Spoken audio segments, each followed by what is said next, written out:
मद कमा सल्लैत अला इब्राहीम व अला आले इब्राहीम इन्नका हमीदुम मजीद। अल्लाहुम्मा बारिक अला मुहम्मदिन व अला आले मुहम्मद कमा बारकत अला इब्राहीम व अला आले इब्राहीम इन्नका हमीदुम मजीद। मन युतिइल्लाह व रसूलहु फ़क़द रशद वहतदा व मन यअसिल्लाह व रसूलहु फ़क़द ज़ल्ल व गवा। अम्मा बाद फ़इन्न खैरल हदीस किताबुल्लाह व खैरल हदी हदी मुहम्मदिन सल्लल्लाहु अलैहि वसल्लम व शर्रल उमूर मुहदसातुहा व कुल्ल मुहदसतिन बिदअ व कुल्ल बिदअतिन ज़लालह व कुल्ल ज़लालतिन फिन्नार। फ़अऊज़ु बिल्लाहिस समीइल अलीम मिनश शैतानिर रजीम मिन हम्ज़िही व नफ़्ख़िही व नफ़्सिही। बिस्मिल्लाहिर रहमानिर रहीम। या अय्युहल्लज़ीना आमनु उद्ख़ुलू फ़िस्सिल्मि काफ़्फ़ा वला तत्तबिऊ ख़ुतुवातिश शैतान इन्नहु लकुम अदुव्वुम मुबीन। रब्बिश्रह ली सदरी व यस्सिर ली अमरी वहलुल उक़दतम मिन लिसानी यफ़क़हू क़ौली। रमज़ान जो भलारो ऐं बाबरकत महीनो असां खां मोकिलाए चुको आहे ऐं वरी 11 महीननि खां पोइ इहो अज़ीम महीनो हिकु दफ़ो वरी ईंदो। रमज़ान जो अचणु यकीनी आहे पर असांजो हुजणु यकीनी कोन्हे। तंहिंजे करे उहे माण्हू वॾा ख़ुशनसीब आहिनि जिन रमज़ान जे अंदरि ईमान एहतिसाब जी हालत में रोज़ा रखिया, नमाज़नि जी अदायगी पाबंदी सां कंदा रहिया, अल्लाह जे रस्ते में सदक़ात ऐं ख़ैरात ॾींदा रहिया, तरावी जी नमाज़ पाबंदी सां अदा कंदा रहिया, उहे माण्हू यकीनन वॾा ख़ुशनसीब आहिनि। अल्हम्दुलिल्लाह जॾहिं बि रमज़ान जो अज़ीम महीनो ईंदो आहे असां जूं मस्जिदूं भरिजी वेंदियूं आहिनि ऐं वॾो तादाद नमाज़िन जो नज़र ईंदो आहे। पर इंतहाई अफ़सोस सां चवणो पवे थो जीअं शवाल जो चंड नज़र अचे थो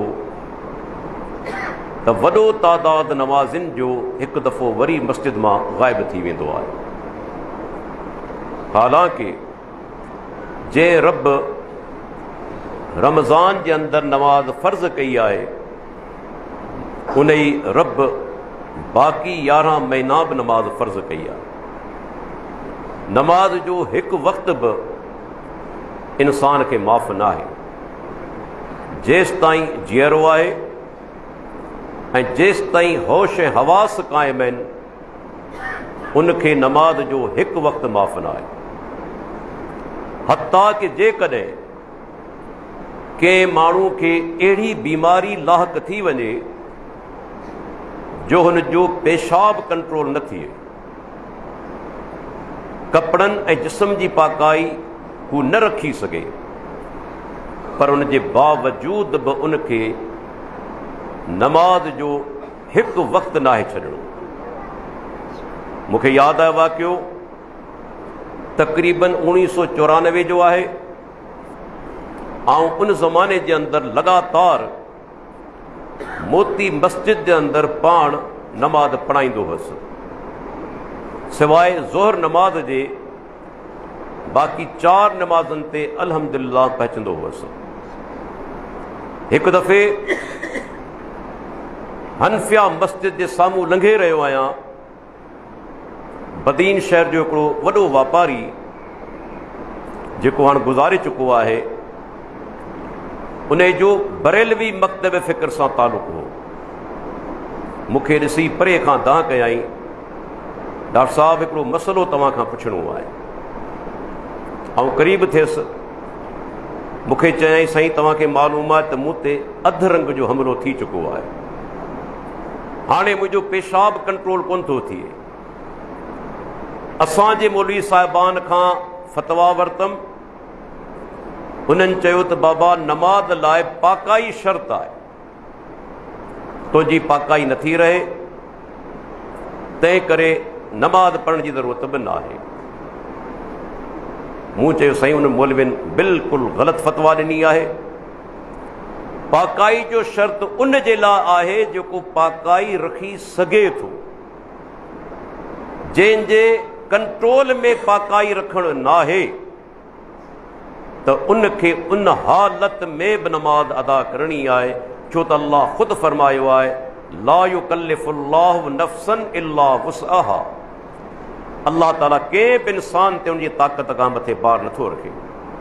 तव्हां खां पेशाब कंट्रोल नथो थिए बीमारी जे करे, इन ई हालत में तव्हां वुज़ू करे नमाज़ पढ़ो, नमाज़ क़बूल करणु मुंहिंजे रब जो कमु आहे। मूंखे यादि आहे उन दां करे हिकिड़ो शेर पढ़ियो जेको आउं उनखे ग़लति सम्झां थो, पर हुनखे वरी रहनुमाई मिली वई। मूंखे चयाई निगाहे मर्दे मोमिन से बदल जाती है तकदीर है। मुंहिंजो न साईं, तकदीर बदिलाइण वारो अल्लाह आहे, इंसान कोन्हे। मुंहिंजो फ़र्ज़ु हो तव्हांजी रहनुमाई करणु। चई डॉक्टर साहब मुंहिंजे मौलवियुनि मूंखां नमाज़ छॾाए ॾिनी हुई, ऐं नमाज़ छॾे चुको हुअसि। अॼु तव्हांजे ॿुधाइण खां पोइ हाणे पाबंदी सां नमाज़ अदा कंदुसि। 1994 जो तक़रीबन साल। तव्हीं अंदाज़ो लॻायो ग़लति फतवा माण्हू खे किथे पहुचाए थी, ऐं नमाज़ जी केतिरे क़दुरु अहमियत आहे। जेसि ताईं होश ऐं हवास क़ाइमु आहिनि, भले बिस्तरे दाख़िल आहे, उथी नथो सघे, उनखे लेटिल हालत में बि इशारनि सां नमाज़ अदा करणी आहे। तव्हां ॾिसो अल्लाह जो प्यारो पैगंबर मुहम्मद रसूलुल्लाह सल्लल्लाहु अलैहि वसल्लम जन आख़िरी दौर में तमामु घणी बीमारी हुई। हिकु दफ़े मस्जिद में आया इन ई हालत में जो हिकु तरफ़ सैयदना अली बिन अबी तालिब रज़ी अल्लाह अन्हु आहे, ॿिए तरफ़ सैयदना ग़ालिब बिन अब्दुल्लाह बिन अब्बास रज़ी अल्लाह अन्हुमा आहे। पाण ॿिन्ही जे कुलनि ते टेक ॾेई मस्जिद ज़मीन में अचनि था। सहाबा चवनि था संदन पेरनि में एतिरी ताक़त न हुई जो हली सघनि, संदन पेर ज़मीन सां लॻंदा अचनि ऐं लकीर निकिरंदी अचे। अल्लाहु अकबर। अहिड़े हाल में बि अल्लाह जे नबी बा जमात नमाज़ अदा कई ऐं फरमाए विया अस्सलात अस्सलात वमा मलकत ऐमानुकुम। ऐं उम्मतियो दुनिया मां वञा पियो, पर ॿ नसीहतूं कंदो वञा थो।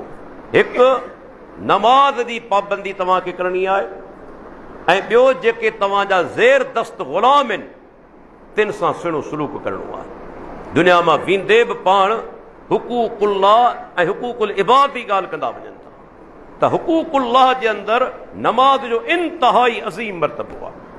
ऐं हुकूकुल इबाद जे अंदरि जीअं अल्लाह जे नबी फरमायो, उन ज़माने में ग़ुलामी जो निज़ाम हो, हींअर ग़ुलामी जो निज़ाम कोन्हे, पर तव्हांजे ज़ेर दस्त केतिरा वीचारा मुलाज़िम आहिनि, केतिरा आहिनि ज़मीनदार जिन जे ज़मीननि ते हारी कमु कनि था, केतिरा वॾा सेठ आहिनि जिन जे कारखाननि ते ऐं दुकाननि ते ग़रीब मिस्कीन मज़दूर कमु कनि था, त उन्हनि जो फ़र्ज़ु आहे उन सां सुहिणो सलूक कनि।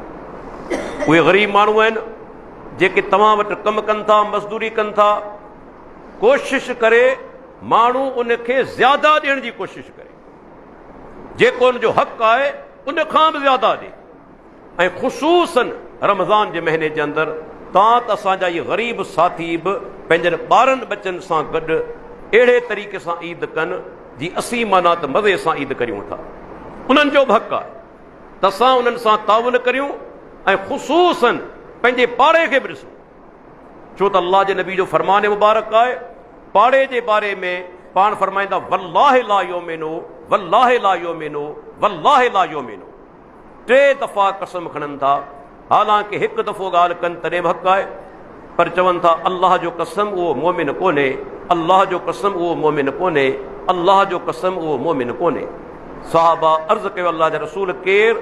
पाण अल्लज़ी ला यामनु जारुहु बवाइकहु, जंहिंजे ईज़ाइण खां उनजो पाड़ेसरी महफ़ूज़ न आहे उहो मोमिन कोन्हे, भले नमाज़ी हुजे, रोज़ा रखंदड़ हुजे, ज़कात ॾींदड़ हुजे, पर जेकॾहिं पाड़े खे ईज़ाए थो, अल्लाह जे नबी 3 दफ़ा अल्लाह जो कसम खणी चयो त उहो मोमिन कोन्हे। तंहिंजे करे पाड़े जो वॾो हक़ आहे, हता के गैर मुस्लिम छो न हुजे, भले गैर मुस्लिम छो न हुजे। सैयदना अब्दुल्लाह बिन अमर बिन आस घर में बकरी कुठी ऐं पंहिंजे ग़ुलाम खे चयाईं त फलाणो जेको यहूदी वेठो आहे पाड़े में उनखे गोश्त ॾेई आहे। ग़ुलाम चयो त अब्दुल्ला हू त गैर मुस्लिम आहे, कि अल्लाह जा बना आहे त गैर मुस्लिम पर पाड़ेसरी आहे न। ऐं अल्लाह जे नबी फरमायो मूं वटि जिब्राइल हिकु दफ़े हली आयो, एतिरे क़दर पाड़ेसरी जे बारे में मूंखे वसियत कयाई जो मूं सम्झो त हाणे पाड़ेसरी मिल्कियत में बि वारिस थी वेंदो। माना एतिरे क़दर ताक़ीद त भई सोचियो हाणे त ईद जो ॾींहुं थी चुको आहे पर अञा बि का लेट कोन्हे। अंग्रेज़ी में चवंदा आहिनि बेटर लेट देन नेवर। माण्हू बिल्कुलु कमु न करे तंहिंखां चङो आहे त वरी बि करे छॾे। वेही सोचियो असांजे पाड़े जे अंदरि अहिड़ा ॿारड़ा त कोन्हे जेके वीचारा मिसकीन हुजनि, ईद जा कपिड़ा न हुजनि, ईद जी ख़र्ची वठनि न हुजे, ईद जे ॾींहुं घर में खाधो न हुजे। असांजो फ़र्ज़ु बणिजे थो उन्हनि सां ताउन करणु। असां हज़ारे मैल दूर त ताउन करियूं ऐं जेके आहिनि असांजे पाड़े में वेठा आहिनि उन्हनि खे छॾे ॾियूं। इहो शरीयत जो हुकुम कोन्हे, यादि रखी छॾियो, इहो दीन जो हुकुम कोन्हे। पहिरीं आहे असांजो पाड़ो, चाहे गैर मुस्लिम हुजे, केर बि हुजे, केर बि हुजे, असांजो उन सां वास्तो न आहे। पाड़ेसरी आहे, उनजो असां ते हक़ आहे। तव्हां ॾिसो अल्लाह जे प्यारे पैगंबर मोहम्मद रसूलुल्लाह ज़माने जे अंदरि 2 औरतूं असांजूं भेनरूं बि ॿुधनि, उन्हनि जो ज़िक्र थियो मजलिस जे अंदरि। साहबा चयोसीं हिकिड़ी औरत मदीने जे अंदरि आहे, वॾी नेकोकार आहे, नमाज़ फ़र्ज़ छा तहजुद अदा कंदी आहे, ज़कात फ़र्ज़ अदा कंदी आहे, सदको बि ॾींदी आहे, रमज़ान जा फ़र्ज़ी रोज़ा रखंदी आहे, नफ़ली रोज़ा बि रखंदी आहे। गैर अन्नहा तोज़ी जीरानहा बिलिसानिहा, पर हिकिड़ो कमु कंदी आहे, पाड़ेसरिन खे ज़बान सां ईज़ाईंदी आहे। ज़बान सां ईज़ाइण माना गार गंद करणु, गिला ग़ीबत करणु, बहतान हणणु, मस्करियूं करणु, ऐबजोई करणु, चथरूं करणु, इहे सभु माना ज़बान जी तकलीफ़ में शामिल आहिनि। पाण सभिनी फरमायो इन्नहा फिन्नार। हदीस इब्न हिब्बान जी सही सनद सां बिना हबक जे चयाऊं इहा औरत जहन्नम में। वही सोचियो मुसलमान औरत आहे, काफ़िरा त कोन्हे, नमाज़ पढ़ण वारी, रोज़ा रखण वारी, ज़कात ॾियण वारी, ऐं पाण छा था फरमाइनि, इन जे करे जो पाड़ेसरी खे ईज़ाए थी या जहन्नम जे अंदरि। ठीकु आहे जेकॾहिं मुवहिद आहे त हमेशह जहन्नम जे अंदरि कोन रहंदो, पर जेकॾहिं गुनाह करे थो अहिड़े क़िस्म जा त जहन्नम में वेंदो, सज़ा भोगण खां पोइ जन्नत में वेंदो आख़िर में, तौहीद जी बरकत ते करे। पर जेकॾहिं तौहीद न आहे त हमेशह जहन्नम जे अंदरि। वरी साहबा जो अल्लाह जे रसूल मदीने में हिकिड़ी ॿी औरत बि आहे, उहा नमाज़ फ़र्ज़ पढ़ंदी आहे, नवाफ़िल एतिरा अदा कोन कंदी आहे, ज़कात जेका सा माना ॾींदी आहे ऐं सदकात बि ज़्यादा कोन कंदी आहे, कॾहिं कॾहिं पनीर जा के टुकर ॾेई छॾींदी आहे, रमज़ान जा रोज़ा रखंदी आहे, नफ़ली रोज़ा बि कोन रखंदी आहे, पर पाड़ेसरिन खे कोन थी ईज़ा। पाण पर इन्नहा फिल जन्नत, इहा औरत जन्नत में आहे। वही सोचियो केतिरे क़दर अहमियत आहे। ऐं ख़ुशूसन असां जेके माना पंहिंजो पाण खे मुस्लमान चवराइण वारा आहियूं, उनखे त वॾी असां ते ज़िमेदारी आइद थिए थी। पाड़े जे अंदरि जेकॾहिं तव्हां के माउ भेण ते ख़राब नज़र रखो था, तव्हांजो ईमान दुरुस्त कोन्हे। अल्लाह जे नबी फरमायो, सही जामियो सगीरी सही हदीस आहे त जेकॾहिं को माण्हू पाड़े जे अंदरि बुछड़ाई करे थो, पाड़े जे अंदरि बुछड़ाई करे थो, इहो माना जेको गुनाह आहे, जेकॾहिं ॿी जाइ ते करे 10 गुनाह उन खां ई करो आहे कि ॿी जाइ ते माना पुछड़ाई करे थो, वधी खोलियां ज़िना करे थो ॿी जाइ ते, त 10 जे मुक़ाबले में ही वधीक गरो आहे जेकॾहिं पाड़े जे अंदरि पुछड़ाई करे थो। वही सोचियो त बाज़ गुनाह अहिड़ा आहिनि जेके वक़्त जे करे ऐं जाइ जे करे उन्हनि जी शिदत वधी वेंदी आहे। तव्हां गुनाह ॿाहिरि बि करियो पर मस्जिद में करियो, गुनाह वधीक थींदो। तव्हांखे ॿी जाइ ते गुनाह करियो, पाड़े में करियो, उहो गुनाह वधीक करो थी वेंदो वञो। त वक़्त सां गॾु, जाइ सां गॾु गुनाह जी शिदत में बि इज़ाफ़ो थी वेंदो आहे। रमज़ान जे रोज़नि में गुनाह करियो, उनजी शिदत वधीक थींदी। तंहिंजे करे दोस्तो, ही जेके माना महीनो आयो ऐं गुज़री वियो, असांजे लाइ सम्झाणी आहे। अल्लाह ताला खां दुआ घुरूं, अल्लाह ताला असांजा रोज़ा क़बूल फरमाए, नमाज़ूं क़बूल फरमाए, ऐं रब्बुल आलमीन असांखे वरी नए सिर जज़्बे सां नमाज़ूं पाबंदी सां अदा करण ऐं अल्लाह जो घर आबाद करण जी तौफ़ीक़ अता फरमाए। अचो सभु गॾिजी अल्लाह ताला खां दुआ घुरूं, अल्लाह ताला असांजूं ख़ताऊं ऐं असांजा गुनाह माफ़ फरमाए। सुभान रब्बियल आला ला इलाहा इल्ला अंत सुब्हानक इन्नी कुन्तु मिनज़ ज़ालिमीन। अल्लाहुम्मा सल्लि अला मुहम्मदिन व अला आलि मुहम्मद कमा सल्लैता अला इब्राहीम व अला आलि इब्राहीम इन्नका हमीदुम मजीद। अल्लाहुम्मा बारिक अला मुहम्मदिन व अला आलि मुहम्मद कमा बारकता अला इब्राहीम व अला आलि इब्राहीम इन्नका हमीदुम मजीद। रब्बना आतिना फिद दुनिया हसनह व फिल आखिरति हसनह व क़िना अज़ाबन्नार। रब्बना ज़लमना अनफुसना व इल्लम तग़फिर लना व तरहमना लनकूनन्न मिनल ख़ासिरीन। रब्बना इग़फिर लना व लिइख़वानिना अल्लज़ीना सबक़ूना बिल ईमान व ला तजअल फ़ी क़ुलूबिना ग़िल्लन लिल्लज़ीना आमनू रब्बना इन्नका रऊफ़ुर रहीम। रब्बना हब लना मिन अज़वाजिना व ज़ुर्रिय्यातिना क़ुर्रत आयुनिन वजअलना लिलमुत्तक़ीन इमामा। ऐं असांजा मालिक, असांजा परवरदिगार, असांजा गुनाह ख़ताऊं माफ़ फरमा। या अल्लाह, जेके बि असां रोज़ा रखिया, या अल्लाह नेकियूं कयूं, उहे सभु असांजूं तूं क़बूल फरमा। या अल्लाह असांखे नमाज़ जी पाबंदी जी तौफ़ीक़ अता फरमा। या अल्लाह असांखे जेके ॿाननि जा हक़ आहिनि से बि सुहिणे नमूने सां अदा करण जी तौफ़ीक़ अता फरमा। या अल्लाह असांखे ॿिए मुस्लमान भाउ जी ख़ैरख़ाई अता फरमा। असांजी दिलनि खे बुग़्ज़ ऐं कीने खां पाक फरमा। या अल्लाह असांखे जेसि ताईं दुनिया में ज़िंदा रखी तौहीद ऐं सुन्नत ते ज़िंदा रख। जॾहिं असांखे मौत ॾीं तौहीद ऐं सुन्नत ते असांजो मौत फरमा। या अल्लाह असांजे औलाद खे, असांजी घरवारियुनि खे नेक ऐं साले बना।